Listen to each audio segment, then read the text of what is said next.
Hello guys, welcome to my vlog at ngayon nandito kami sa Green Hills. Shoutout nga pala lahat sa ng mga subscriber at followers ko dyan sa aking YouTube channel at sa aking Facebook page at Facebook account. So kasama ko ngayon si Daryl, yung kasama ko sa trabaho. So guys, nautusan kami dito para maglinis nitong bakanting, ayan, bakanting bodega to, at pinamumugaran na raw ito, pinamamahayan na raw ito ng ahas, kaya pinalilinis sa kami ng boss namin. So, may nabalitaan na mayroon daw nakita sila ditong cobra. So titiyakin natin kung talagang totoo yung nakita nila ditong cobra. Yun ang hahantingin namin ngayon.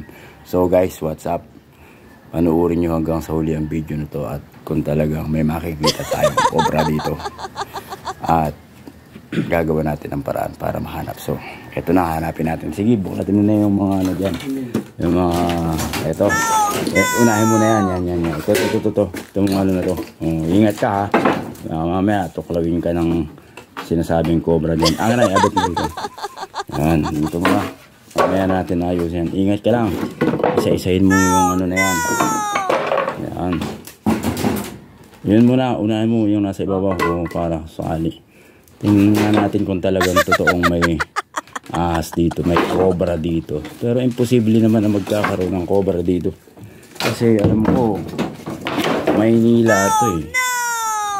Wala naman tao sa probinsya eh. Oh, dito, yan. Ingat ka, baka ay! Ito ko yung sinasabi nilang cobra. Walang oh guys, ito nga, may cobra nga pala dito. At ito nakita na namin ko guys, walang iya. Ito nakita na namin yung cobra. Ito pala, totoo nga pala yung sinasabi nila. Sus, buti nakita natin tong cobra na to.